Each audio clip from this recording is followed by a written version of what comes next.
यिर्मयाह का सहीफा, उसका पहला बाब और उसकी 4वीं आयत से 10वीं आयत तक बातों को ध्यान में रखा करें। बार बार रोज रोज यही बातें हम कहते रहते हैं, अच्छी बात है। चर्च के कवायदो ज़वाबित को अपनाएं।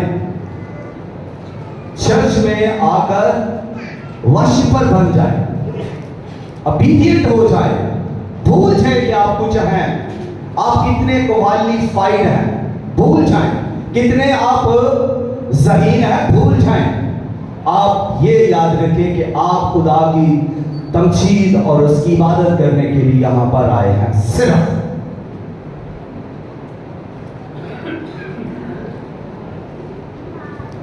जी, यिर्मयाह का सहीफा, उसका पहला बाब 4वीं आयत से 10वीं आयत तक खुदा के बेमिसाल लासानी जिंदा कुदरत वाले कलाम में से मैं आप सबों की हदायत और रहनुमाई के लिए पाक कलाम में से पढ़ने की जसारत करता हूं।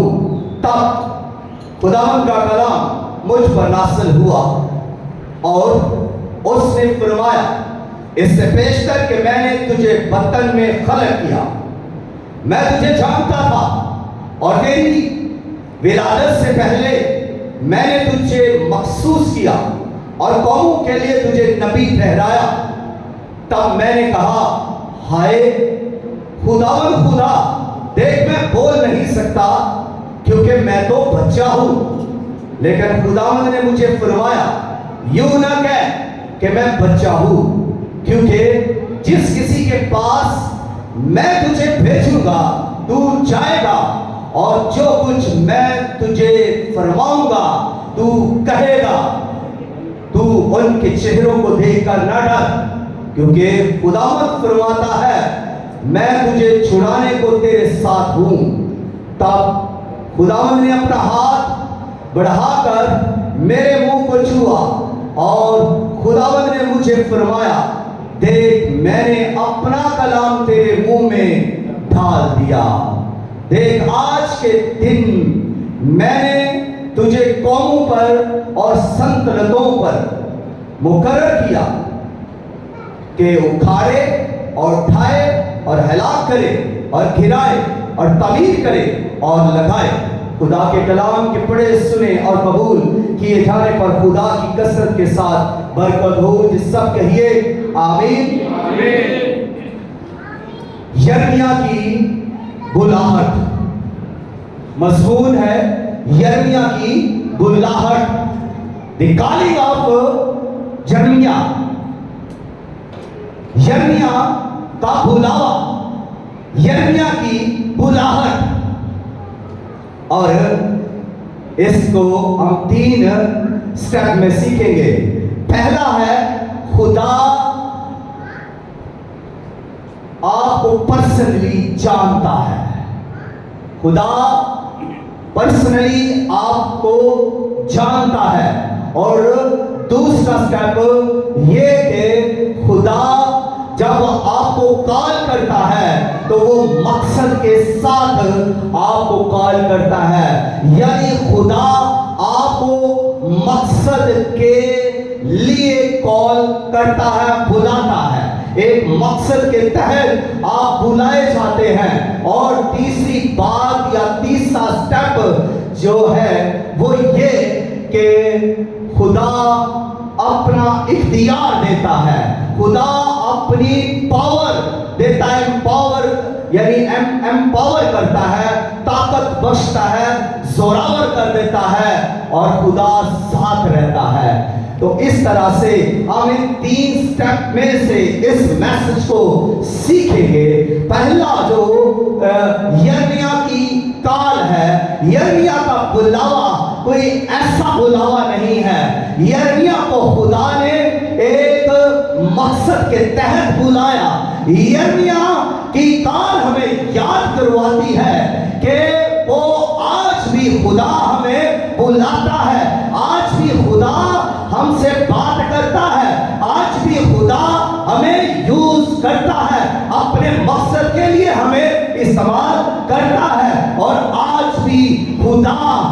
अपने लोगों को ताकत बख्शता है, कलाम बख्शता है, अपने आज भी अपने लोगों के लिए खुदा जिसको बुला लेता है उसको कलाम भी देता है और इख्तियार भी देता है और पावर के साथ और दलेरी के साथ उससे कहता है कि तू जा और मैं तेरे साथ हूँ।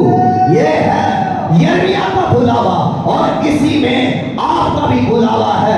जब खुदा आपको बुलाएगा तो खुदा आपसे भी यही बात कर रहा होगा कि जब वो आपको बुला रहा है, जब वो आपको अलग कर रहा है, जब वो आपको वो बुला रहा है, तो फिर वो आपको भी यही बात कर रहा है कि मैं तेरे साथ हूँ, मैं अपना कलाम तेरे मुंह में डालूंगा और मैं तुझे कौमों पर मुकर्रर करूंगा। और जब वो ये बातें खुदा कर रहा है तो ये आपकी बुलाहट है और ये इंपॉर्टेंट है।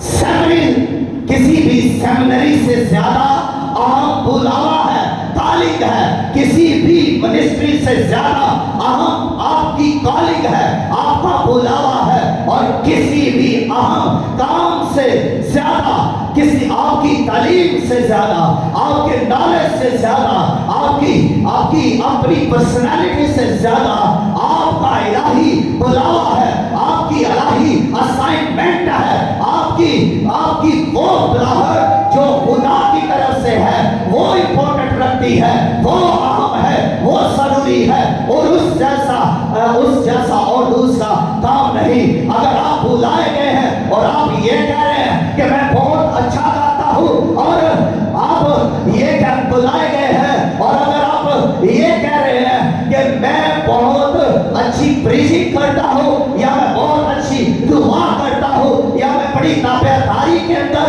रहता हूँ, अकायद करने वाला मैं जबरदस्त हूँ, शफायत करने वाला मैं जबरदस्त हूँ, दुआ करने वाला मेरे जैसा कोई है नहीं, तो जब आप ये सब कुछ कर रहे हैं ये अहम नहीं, ये जरूरी नहीं। इससे बढ़कर आपका बुलावा, आपकी काल है जो लश्करों के खुदा नूरों के बाप की तरफ से आपके लिए काल है, ये जरूरी है, ये अहम है, ये एसेंशियल है, ये इंपॉर्टेंट है, ये वाइटल है, ये जरूरी है कि आपका बुलावा आप हो और खुदा ने आपको बुलाया हो, खुदा ने आपको अलग किया हो, ये जरूरी है। बाकी ये जो बड़े बड़े खूबसूरत कपड़े लोग पहनकर आते हैं ये जरूरी नहीं। लड़ाइयां इसी की वजह से घरों में हो रही हैं, प्रॉब्लम्स हस्बैंड वाइफ में इसी वजह से हो रही हैं, बच्चों के अंदर लड़ाई झगड़े इसी की वजह से हो रहे हैं। मेरी पर्सनालिटी बेटर नजर आए, मैं सबसे ज्यादा हसीन दिखूं, क्या करेंगे अगर खुदा ही आपको ना देखे? क्या करेंगे? जिसको दिखाना है अगर वो ही ना देखे तो आपकी पर्सनालिटी क्या, आपके कपड़े क्या, आपकी रंगत क्या, आपका वो नॉलेज, वो हिकमत, वो सब कुछ क्या है अगर खुदा देखेगा? और यीशु मसीह ने यही तो कहा था कि मैं तो कह दूंगा कि मेरी कभी तुमसे वाकफियत ना थी। जब आपको ऐसा जवाब मिले तो उस वक्त आपकी हालत कैसी होगी?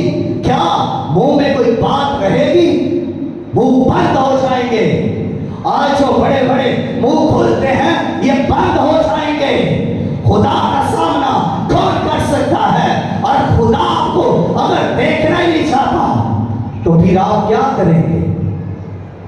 लेकिन खुदा आपको देखेगा और वो आपको देखता है। खुदा तो आपको जानता है, खुदा आपको देखता है, लेकिन खुदा जब आपको देखता है तो वो आपके इन कपड़ों को ही नहीं देखता, वो इन कपड़ों के नीचे आपके बदन पर और आपके बदन के अंदर एक दिल है, उसको देखता है कि वो दिल कितना हसीन और खूबसूरत और मोहब्बत से भरा हुआ है। वो दिल कितना हलीम है, वो दिल कितना वफादार है, वो दिल कितना ताबेदार है, वो दिल कितना फरमाबरदार और अतायत करने वाला और वर्शिप करने वाला और अकीदत करने वाला है। खुल के तालियां बजाए वरना खामोश हो जाए।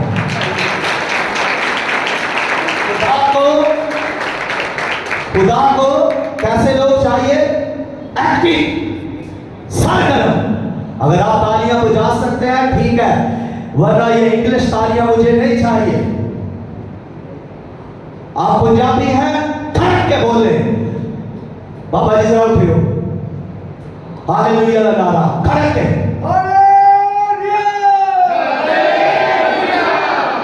जी। ये पीछे वाली सारी लाइन नौजवान खड़े हो के हालेलुया कहे।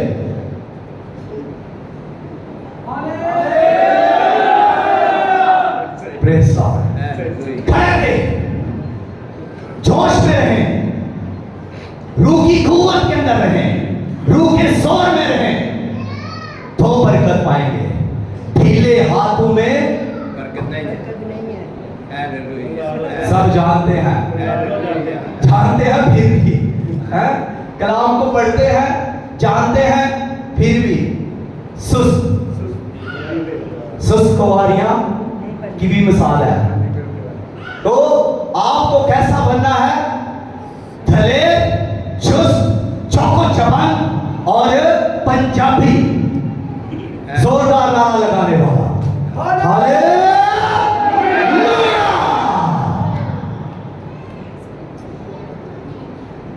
जी, खुदा आपको क्या करता है? देखता है, आपके दिल पर निगाह करता है और वो खुदा आपके सेहत को भी देखता है कि आपका सेहत कितना खूबसूरत ख्यालों से भरा हुआ है, आपके सेहत के अंदर कैसे प्यारे प्लान हैं, आपके सेहत के अंदर कितने ही खूबसूरत प्लान हैं। किसी को गिरा देने के, किसी को मारने के, किसी को गालियां देने के, किसी को और नीचा दिखाने के, किसी को बुरा भला कहने के, कैसे खूबसूरत आला प्लान है आपके ज़हन के अंदर और आप ऐसा ही सोचते रहते हैं। खुदा यहां नहीं देखेगा, क्या देखेगा? लिविंग गॉड, जो कि एक अच्छा खुदा है। खुदा क्या है? अच्छा खुदा है। Living God is a good God. अच्छा खुदा अच्छी जगह पर देखेगा। अगर आपके जहन के अंदर गंदगी, गॉर्बेज है तो खुदा वहां पर नहीं देखेगा। खुदा देखेगा आपकी इस खूबसूरत जगह को जहां मोहब्बत के ख्याल हो, जहां खुदा की वर्शिप के प्लान हो, इबादत के प्लान हो, तमजीद के प्लान हो, गवाही के मंसूबे और प्लान हो। खुदा देखेगा और खुदा आपको कुव्वत भी देगा, एम्पावर करेगा, फिर आपको ब्लेस करेगा। आपके दिल को भी खुदा देखेगा और जब आपके दिल में भी अच्छी अच्छी बातें होंगी तो खुदा देखेगा। आपकी सास के बारे में आपके क्या मंसूबे हैं और आपके अपने ससुर के बारे में आपके क्या मंसूबे हैं, खुदा चेक करता है, देखता है। और आपके अपनों के बारे में आपके क्या मंसूबे हैं। आप साथ तो रहते हैं लेकिन मंसूबे कैसे हैं, खुदा देखता है। तो वो खुदा आपको देखता है, जानता है। पहली बात जो है, खुदा आपको जानता है। God knows you personally। खुदा आपको जानता है ज़ाती तौर पर, इंडिविजुअली तौर पर खुदा आपको जानता है। खुदा आपके सब कुछ को, यानी खुदा आपकी रूह को, आपके जिस्म को, आपकी जान को, आपके दिल को, आपके इरादों, मंसूबों, ख्यालों, आपकी पर्सनालिटी, चाल चलन को, सबको खुदा जानता है। और खुदा उन कामों को भी जानता है जिनको आप छुपाते हैं। खुदा उन कामों को भी जानता है। तो फिर किससे छुपा रहे हैं? इन खूबसूरत कपड़ों के अंदर क्या छुपा रहे हैं, कैसी पर्सनालिटी शो कर रहे हैं। मजा तो तब है कि कपड़े भी खूबसूरत हो, दिल भी खूबसूरत हो, बातें भी खूबसूरत हो, माइंड भी, सोचें भी खूबसूरत हो, और मोहब्बत के मंसूबे भी खूबसूरत हो, गिराने के मंसूबे ना हो। तो खुदा आपको जानता है। और खुदा कहां से आपको जानता है?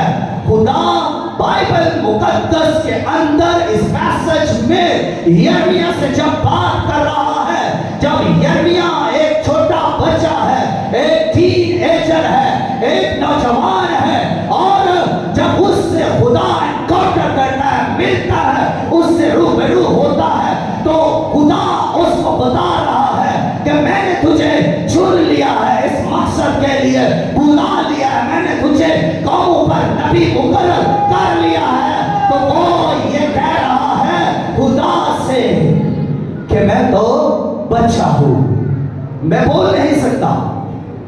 तो खुदा उसको बता रहा है बेशतर इसके के दूर अपनी मां के बदन के अंदर खलक हुआ, मैं तुझे जानता था, आई नो यू, मैं तुम्हें जानता था। खुदा बात करता है यिर्मयाह से कि तू क्या समझ रहा है कि मैं तुझे जवानी में जानता हूं, या मैं तुझे इस वक्त से जानता हूं, या जिस वक्त से तू जमीन पर पैदा हुआ, चलता फिरता उठता बैठता है, बातें करता है, काम करता है, क्या मैं उस वक्त से तुझे जानता हूं? नो नो नो, खुदा आपको जानता है। खुदा बनाया आदम से पेशतर ही हमारे बारे में सब कुछ जानता है। अभी जबकि हम खलक नहीं हुए, जबकि अभी हम मां के पेट के अंदर रहम के अंदर ही हैं, तो अभी वहीं से खुदा हमें जानता है। खुदा के मंसूबे वहां से तैयार है। खुदा ने उसे कहां कब चुना?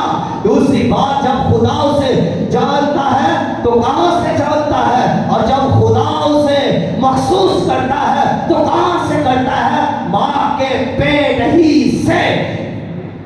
जब वो भी रहम में ही है तो खुदा उसे महसूस कर देता है, चुन लेता है, अनाइट कर देता है, अपना मसाज पर और अपनी कुदरत उस पर ढेर देता है कि मैं हूं, इसको चुनूंगा अपने कामों के लिए, ये मेरे मकसद के लिए चुना है। लेकिन उसको या उसकी मां को इसका इल्म नहीं। जवानी आ गई है तो जवानी में जो लोगों की ऐसी ही हरकतें होती हैं, बातें ऐसी होती हैं, कैसी, मैं बोल नहीं सकता, मैं तो बच्चा हूं, मैंने तो अभी और गुनाह करने हैं, पानी का बपतिस्मा ये नहीं लाना। तो ये बातें हैं, पादरी साहब अभी मेरा टाइम नहीं आया कि मैं बपतिस्मा लूं, मैंने कुछ और प्लानिंग की हुई है, अभी वो पूरी करनी है, दोस्तों के साथ कुछ और वक्त गुजारना है, पानी का बपतिस्मा नहीं लेना, तौबा अभी नहीं करनी, अभी खुदा के तरफ नहीं आना, मेरे और काम हैं। यिर्मयाह के और काम नहीं थे। यिर्मयाह जवान था, हसीन था, यंग था, खूबसूरत था, गुड लुकिंग, गुड पर्सनालिटी, और खुदा उसको चुनता है। वहां से जब वो जवानी में टीनएजर है, खुदा उसे बुला लेता है। क्या यिर्मयाह को अपनी जिंदगी जीने का हक नहीं? क्या यिर्मयाह को शादी करने का हक नहीं? गर्लफ्रेंड बनाने का हक नहीं? क्या यिर्मयाह को पैसे कमाने का कोई शौक नहीं? घर बनाने का शौक नहीं? सब कुछ है, टीनेजर है, उसके भी अरमान और ख्यालात हैं, लेकिन खुदा को इन सबसे कोई सरोकार नहीं। जब खुदा चुन लेता है, बुला लेता है, तो फिर वो खुदा आपकी गर्लफ्रेंड को नहीं देखेगा, आपके बॉयफ्रेंड को नहीं देखेगा, आपकी माँ के क्या अरमान और मंसूबे हैं नहीं देखेगा, आप आपके बाप के आपके बारे में कैसे मंसूबे हैं, खुदा उनको नहीं देखेगा। खुदा अपने मंसूबों को देखता है कि मैंने किस तरह अपने मंसूबे इसकी जिंदगी में पूरे करने हैं, मैंने इसे किस तरह से इस्तेमाल करना है। खुदा ये जानता है, खुदा ये जानता है कि आपके बच्चे होंगे या नहीं होंगे, खुदा को इससे नहीं। यिर्मयाह के लिए खुदा की कॉल है तो सिर्फ और सिर्फ डिवाइन असाइनमेंट उसके सामने रखी गई है, इलाही असाइनमेंट उसके सामने है। बस तूने ये काम करना है, तेरे लिए यही है, उसे सिखाया जा रहा है। तेरे लिए और कुछ नहीं इंपॉर्टेंट, तेरे लिए सबसे जरूरी और अहम यह है कि तू डिवाइन असाइनमेंट को पूरा करे, तू मेरे मकसद को पूरा करे जिसके लिए मैंने तुझे कॉल की, बुलाया है। तू उस मकसद को पूरा करे, तेरे लिए यह जरूरी है, तेरे लिए यह जरूरी है कि तू मेरे मकसद को, मेरी मर्जी को पूरा करे। तो इस बात को सीख लिए, यह सिर्फ कॉल यिर्मयाह के लिए ही नहीं थी, ये कॉल आज भी है। आज भी खुदा इसी तरह से ले लेता है, आज भी खुदा इसी तरह से मुकर्रर कर लेता है, बुला लेता है, अलग कर लेता है। और आज भी खुदा उसी तरह मसा करता है और अपना कलाम उसके मुंह में रख देता है, अनाइट कर देता है, एम्पावर कर देता है, अपनी अथॉरिटी देता है, अपना कलाम देता है। और वो कहता है कि जहां जहां मैं तुझे भेजूं तू जाएगा, तू जाएगा जहां मैं तुझे भेजूंगा। खुदा फरमा रहा है, और जब खुदा भेजता है तो फिर जाना ही पड़ता है। फिर घर नहीं देखे जाते, फिर बहन भाई नहीं देखे जाते, फिर रिश्ते नहीं देखे जाते, फिर दोस्त नहीं देखे जाते, फिर बिजनेस नहीं देखे जाते, फिर डॉलर नहीं देखे जाते, फिर पाउंड नहीं देखे जाते, फिर मालो दौलत इज्जत शोहरत नहीं देखी जाती। फिर खुदा के मंसूबे के मुताबिक वहां से मूव करना पड़ता है, फिर जाना पड़ता है, फिर चलना पड़ता है, फिर खुदा के रातों मंसूबों को पूरा ही करना पड़ता है। तो यिर्मयाह के लिए कॉल थी, और फिर खुदा ने उसको जब एम्पावर किया और अथॉरिटी दी, अब जो जहां जहां मैं तुझे भेजूंगा तू जाएगा, और जो कुछ मैं तुझे वो कहूंगा वो तू जाकर लोगों से कहेगा। फिर मुंह बंद नहीं रह सकते। जब खुदा ने मुंह में कलाम डाल दिया है तो यिर्मयाह चुप नहीं बैठा, यिर्मयाह को बोलना पड़ा, यिर्मयाह को अपना मुंह खोलना पड़ा। यिर्मयाह तड़प रहा था वो उस कलाम के लिए जिसको उसके अंदर खुदा ने रखा। खुदा का कलाम आग है, खुदा के कलाम को कौन बर्दाश्त कर सकता है? और खुदा के कलाम की गर्मी उसके बदन के अंदर मौजूद थी जिसको वो सह नहीं सकता था। वो ढूंढ रहा था कि मैं किसी से खुदा का कलाम कहूं, लोगों से खुदा की बातें करूं, खुदा के मंसूबे की बातें करूं। वो लोगों को प्यार कर रहा है, वो खुदा का कलाम लोगों का तक ला रहा है, इसलिए कि उसके अंदर खुदा ने अपना कलाम रख दिया है। उसके मुंह को छुआ और कलाम उसके मुंह के अंदर डाल दिया। अब जब कलाम मुंह के अंदर हो तो फिर दलेरी से बोले, एम्पावर भी करता है खुदा, फिर जुर्रत भी देता है, बोलने की ताकत भी देता है। खुदा उससे कह रहा है कि मैं तुझे छुड़ाने के लिए तेरे साथ साथ हूं। अगर तुझे कोई मुश्किल आए, परेशानी आए, तो मैं तेरे साथ हूं, मैं तुझे छुड़ा लूंगा। और खुदा उसे अथॉरिटी दे रहा है, इख्तियार दे रहा है कि अब तेरे पास इख्तियार है कि तू लगाए या ढाए, तमीर करे या गिराए। जो कुछ भी तू करना चाहता है, तेरे पास इख्तियार है। तू तब्दीली कर सकता है, तो लोगों को बदल सकता है। तेरे पास अथॉरिटी है। तू अपने साथ जितना भी तेरी असाइनमेंट के अंदर लोग हैं, उनकी जिंदगी को तू जज कर सकता है कि कौन तेरे साथ है, कौन नहीं है। अगर तेरे साथ इस मनसूबा में कोई है तो उसको पीछे कर, है तो आगे ला, नहीं है तो पीछे कर। तू घिरा, तू ढा या तमीर कर, तेरे इख्तियार में है। और ये इख्तियार देखे यीशु मसीह ने भी तो दिया। शागिर्दों को जब उसने बुलाया, मुकर्रर किया, तो खुदा और यीशु मसीह ने फिर उनको इख्तियार भी दिया। जब भी कोई बुलावा खुदा की तरफ से होता है तो वो खाली बुलावा नहीं होता, वो खाली बुलावा नहीं होता कि आके सिर्फ ऐसे ही नारे लगाओ, मदद करो और बस, बल्कि उसके पीछे खुदा का हाथ होता है, खुदा की कुदरत होती है, खुदा का कलाम